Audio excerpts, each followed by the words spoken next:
problema es que hay novedades. Hace un ratito, nada más, Amerio, ex vicejefe de justicia, ahora es titular de la Procuración, dijo que saben que el fondo buitre va a apelar a la Corte y al CIADI. ¿Por qué marco esto? Porque hay muchas sospechas de que las declaraciones del presidente Milei, dándole la razón a los buitres y diciendo que esto es ilegal, tienen que ver con la posibilidad de que los buitres apelen. Es decir, si el presidente de la Argentina dicen que ellos tienen razón, es un excelente dato para ir al CIADI. ¿Por qué puede querer hacer esto Milei? Bueno, yo veo de entrada dos razones. Una, porque Milei ya estuvo negociando, y ahora te lo vamos a contar, por afuera para arreglar con los buitres. ¿Te acuerdas cómo hizo Macri en 2016? Es decir, Milei tiene la idea de pagarle. Los buitres son unos atorrantes. Si Milei se sienta con ellos y les paga 7, 8, 10 mil millones de dólares, ¿cuánto le toca a Milei? ¿El 3% de Carina o le toca más? Y segundo, hay una enorme preocupación en el Círculo Rojo de que esto sea el último obstáculo que tenía Kicillof para llegar a ser presidente de la Nación. Milei está muy mal, la guerra recrudece, ahora vamos a hablar de eso, sube el precio de la nafta todos los días en Argentina y todas las encuestas dicen que Trump en noviembre pierde pero por escándalo, que va a ser un resultado histórico.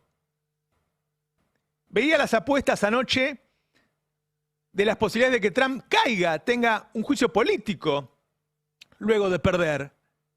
Y son mayoritarias. Hay más de un 70% de posibilidades de que eso ocurra. Ante la debilidad de Milei y el fortalecimiento de Kicillof, hay una preocupación en el Círculo Rojo que piensa que se va a encontrar otra vez con un periodo como el del kirchnerismo, en el cual durante 12 años mandó la política y no el Círculo Rojo, y mandó para mediar a favor de los trabajadores y no del Círculo Rojo.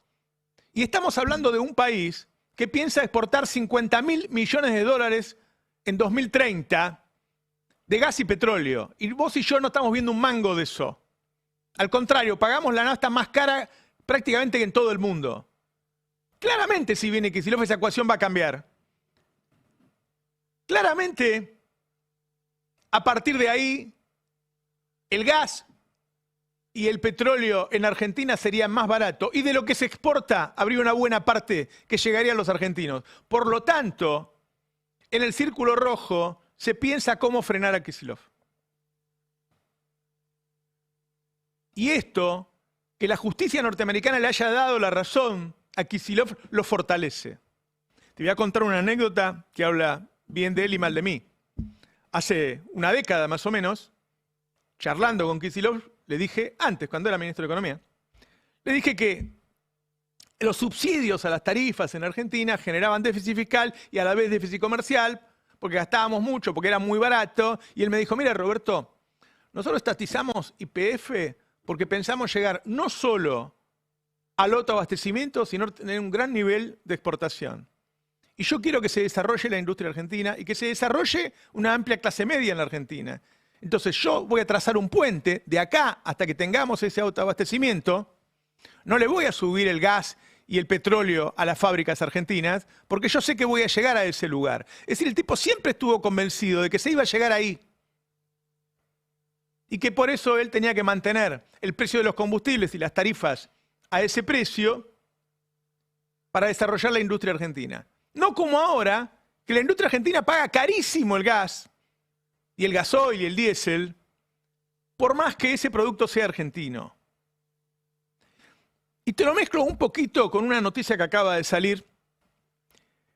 Salió en el Financial Times, nosotros lo tenemos en The Guardian, porque Trump habló con el Financial Times. Y le dijo, palabras más, palabras menos, ponelo, que se quiere quedar con el petróleo iraní. Es bien interesante porque ayer lo vi a Kirno, al canciller, diciendo que ellos apoyan a Trump porque los iraníes son gente muy mala. Bueno, ahí está Trump diciendo que quiere el petróleo de Irán. Es decir, hay una guerra por el petróleo en este momento. Yo digo, para darle envergadura a lo que pasó con el fallo de YPF. YPF no es una empresa sino más. YPF es una empresa muy grande. Antes de la estación de YPF, Argentina tenía un déficit de hidrocarburos de casi 4.000 millones de dólares al año. Hoy tiene un superávit de casi 7.000 millones, es decir, cambió en 11.000 millones, que es todo nuestro superávit comercial. Y se estima que para 2030, 2031, se van a exportar 50.000 millones de dólares. Todo por esa decisión de Cristina y Axel, por esa decisión estratégica. Ahora, esa decisión, que quizás sea una de las más importantes de la historia argentina, es desechada. Desde que salió este fallo, que lo único que escucho en la televisión argentina son insultos para Kicillof. Ayer, uno de estos que labura con el gordo Dan lo puso a Kicillof con rasgos de una persona con síndrome de Down. Ellos usan a las personas con síndrome de Down, les dicen mogólicos, para insultarlos. Yo tengo una prima que adoro, que tiene síndrome de Down. Porque son así, porque son unos miserables. Pero si vos lo escuchás a Majul, lo escuchás a los periodistas de ellos, lo insultan todo el tiempo, no saben cómo difamar a Kicillof, porque hay un problema en el establishment. Y te voy a decir una cosa, de la que nunca se habla en Argentina. No solo le tienen miedo a que tenga un proyecto nacional y popular, le tienen miedo a lo honesto que es. Porque es muy jodido negociar con un presidente honesto. Es muy jodido negociar con un presidente honesto. Le tienen miedo a eso también. Por eso creo que hay que darle esa relevancia. En este momento, el petróleo vuelve a subir, está entre 115 y 116. Un récord histórico. Y todos los medios están hablando de 150, 200 en los próximos tiempos. Para que se den una idea, cuando se estatiza la empresa, Repsol había dejado de explorar. De 100 pozos que se exploraban antes de la privatización, se exploraban 10. Y para que tengan claro que Woodford nunca pensó que iba a ganar, y que esto lo hizo para tener el juicio en la mano y encontrar algún presidente miserable que negocie con él, como negoció Macri la otra vez con los buitres, lo pagó 15 millones de dólares. Un juicio de 16.000 millones de dólares. ¿Sí? Es decir, el tipo pagó 15 millones y pedía 1000 veces más. ¿Por qué se lo vendió en 15 millones de dólares? El supuesto acreedor. Porque sabía que no valía nada. Porque nos juntamos 2 o 3 amigos acá y pedimos un crédito y juntamos 15 palos verdes. Porque sabía que no valía nada.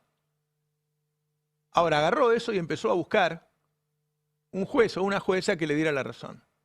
Y mientras tanto negociaba con Milei. Eso fue lo que pasó.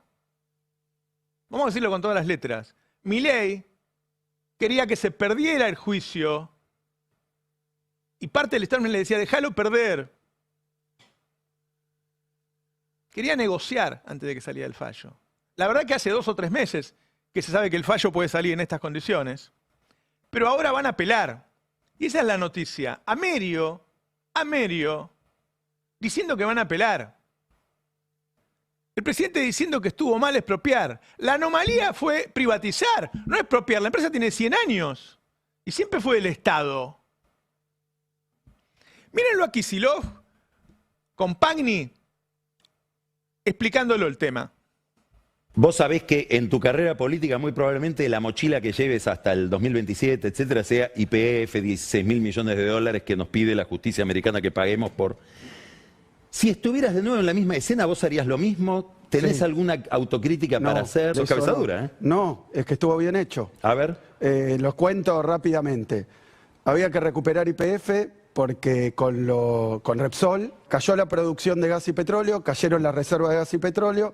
Acabo de decirte que uno de los problemas más graves que tenía la Argentina era la falta de dólares porque se nos acabó el gas y el petróleo y había que importarlo. ¿Estamos de acuerdo hasta ahí?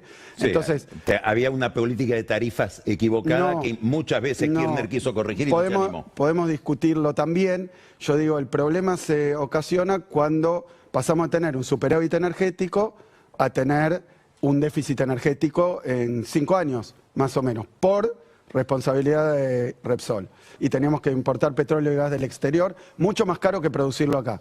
Y Repsol se negaba a invertir en exploración, en producción. Sí, se llevan los dividendos porque era la forma que tenían de pagarle también a los esquenazis que habían habían entrado. decidido no invertir en la Argentina. Mucho antes de cualquier cosa de dividendos, decidieron que las inversiones con la plata de YPF la iban a hacer en Guyana, en el Mar del Norte, no la iban a hacer en el petróleo argentino, que ellos decían, no me interesa, son yacimientos maduros. Y en Vaca Muerta tampoco. Se decidió recuperar el control de YPF, no estatizar YPF, el control de YPF, que era el 51% de las acciones que estaban en manos de Repsol. Y fue una decisión que se tomó muy valiente. En ese momento Cristina era la presidenta y se recupera YPF. ¿Cómo se hace? El 51% para el Estado. Y después se paga una indemnización, según el Tribunal de Tasaciones, que dice cuánto vale. Eso se hizo y no quedó un solo conflicto judicial con nadie. Lo que pasa es que aparece un fondo buitre que en España le compra un presunto juicio a la quiebra de los esquenazis, le compra un presunto juicio y va a buscar un tribunal que le dé la razón, varios tribunales. ¿A cuánto lo compra? 15 millones de dólares. ¿Por qué compra 15 millones de dólares un juicio que después vale 16.000? Porque era imposible ganarlo, porque es absurdo el argumento. Ese solo número debería convencer a cualquiera, ¿no? Lo paga nada, lo paga monedas. Ahora, ¿qué dice el fallo? Te lo voy a dar tomado del Financial Times, ¿sí? No tomado del Destape ni de Página 12. Dice, el viernes los jueces del Tribunal Federal de Apelaciones de Nueva York dictaminaron que un tribunal inferior se equivocó. Es decir, que la jueza se equivocó al declarar responsable a la nación sudamericana. Una suma que según los jueces representaba aproximadamente el 45% del presupuesto de Argentina. Otro párrafo. Los jueces determinaron que las reclamaciones de los accionistas no son admisibles conforme al derecho argentino. Eso era lo que decía Kicillof. Frente a un periodista que es representante, es uno de los más importantes del Círculo Rojo, y que el tipo le decía, sos cabeza dura y qué sé yo, y Kicillof estaba defendiendo algo que sabía que era así. Ahora, Milei quería pagar. Está lleno de documentos, porque ahora van a decir, Roberto dice que no quería pagar, mira las cosas que inventa. No, no, no. Él lo dijo. Milei le dijo a Majul, en 2023, que tenía voluntad de pagarlo, míralo. Hablando de Kicillof, a partir del 10 de enero vamos a tener que empezar a pagar, por una decisión judicial, los 16.000 millones de dólares por el juicio contra YPF. ¿Qué decisión va a tomar o tomó el gobierno, el Poder Ejecutivo, sobre esto? Bueno, nosotros, acá hay un problema porque la plata no la tenemos. No tenemos 16.000 millones de dólares para pagar, esa es la realidad. Pero sí tenemos el willing to pay, ¿no? La voluntad de pagar. Nosotros lo que vamos a hacer, que es una idea, esta es una de las ideas que estamos trabajando, es crear la tasa Kicillof, es decir, pagarle a este fondo con un perpetuo, con un bono perpetuo, con algo que se llama la tasa Kicillof. Venga, y que los argentinos... El tipo ya sabía hasta las características del bono con el que le iba a pagar. El presidente de la Nación diciendo que iba a pagar este juicio que se acaba de decir que Argentina lo ganó y que era obvio que lo iba a ganar. Y el solo hecho de ver que lo habían pagado 15 palos verdes te decía que lo iba a ganar. Milei iba a pagar. Y para que quedara claro que lo hacía para perjudicar a Kicillof, iba a crear un impuesto que se llamaba impuesto Kicillof. Ese es el establishment tratando de parar a Kicillof para que no llegue a la presidencia de la Nación, muchachos. Hoy, ahora, hace un rato, habló Amerio, ese hombre tan discutido, hombre cercano a Santiago Caputo, que lo sacan del puesto de viceministro de Justicia, y miren lo que dice ahora. A ver, sin perjuicio de que no hay una sentencia firme y definitiva, porque Burford ya ha manifestado que va a realizar alguna acción de apelación, ya sea a la Supreme Court o a través de algún organismo de arbitraje, en este caso el CIADI, pero ya sus posibilidades son muy bajas. Está diciendo que va a apelar y no hay ningún medio, ni norteamericano ni argentino, que haya publicado eso. Están negociando. Miren esta nota de Ari Lijalad, la 9,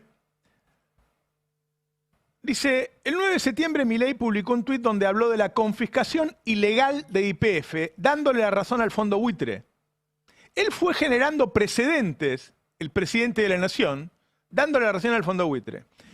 Cuenta Ari Rijalad, el presidente Leandro Renú reveló que según registros oficiales, el 19 de diciembre del 23, el ex procurador del Tesoro Rodolfo Barra citó en su oficina a la cúpula del fondo buitre Woodford, el enemigo de la Argentina del tema YPF, y que en esa reunión Argentina no dio pelea por no pagar, casi que se entregó. Negociación entre el gobierno de Milei y los buitres. Casi que se entregó. En el encuentro estuvieron Rodrigo Olivares Caminal, representante legal de Woodford, y Jonathan Molot, director de inversiones de Woodford. A los pocos días de esa reunión, el presidente le dijo a Majul que la Argentina tenía voluntad de pago. El viernes, después de este fallo de segunda instancia, Milei hace una cadena y vuelve a decir que expropiar estaba mal. Él está diciendo que es ilegal, algo que la segunda instancia, no la instancia final, en Estados Unidos, dice que está bien. Pero hay otro problema, que es donde Argentina siempre pierde los juicios, que es en el CIADI. Entonces, ¿está la idea de que el CIADI el año que viene le gane y decir que la culpa es de Kicillof para obstruir su llegada a la presidencia? Escúchalo a Milei. Expropiar está mal, porque robar está mal. Y quebrar este principio nos costó aproximadamente 12 años de falta de inversiones por culpa del juicio en curso. Es decir, menos empresas. Está diciendo que robamos YPF. El presidente de la Nación le está dando letra al tribunal del CIADI para que nos gane. Y las negociaciones por afuera con los buitres del gobierno de Milei se mantuvieron siempre. ¿Por qué seguía negociando si desde noviembre sabemos que va a salir este fallo? ¿Por qué seguía negociando? ¿Les quiere pagar? Y dentro de un año, cuando les pague, además de quedarse con una tajada, ¿le va a echar la culpa a Axel Kicillof? Si se hubiera perdido el juicio, hubiera dicho que él tenía razón y Kicillof es un tonto. Como se ganó, igual dice que es un tonto. Porque la idea es demonizarlo. Escuchen a Soler diciendo que es peligroso que los funcionarios digan que expropiar es ilegal por el CIADE. Sebastián Soler, un hombre que sabe muchísimo del tema, muy prestigioso, dice, es imprudente, por decirlo suave, que funcionarios públicos falten a la verdad diciendo que se ganó el juicio para que la expropiación fuera ilegal. Porque sus dichos podrían ser citados en contra del país si Woodford nos demanda en el CIADE. Es decir, no soy yo que lo estoy diciendo, es Sebastián Soler, diciendo, muchachos, esto que está haciendo el presidente va a dar lugar para que Argentina pierda en el CIADE. Y eso es lo que quiere buena parte del Círculo Rojo, que quiere que Argentina pierda para volver a echarle carretillas de tierra a la candidatura de Kicillof. Vamos a dejar otra cosa clara. Cuando presentaron esa ley bases, cuando asumió, YPF figuraba para privatizarla. Está en el 17. Es decir, Milei quería privatizarla. Esta empresa que hoy le está asegurando el superávit comercial y que se espera que llegue a exportar 30.000 millones de dólares, estaba en el listado para ser privatizada en la ley bases, muchachos. Milei la quería entregar a la empresa, esa que él festeja y se pone el mameluco. De hecho, muchos dicen que ese mameluco es un peligro, porque él está diciendo que el Estado y YPF son lo mismo.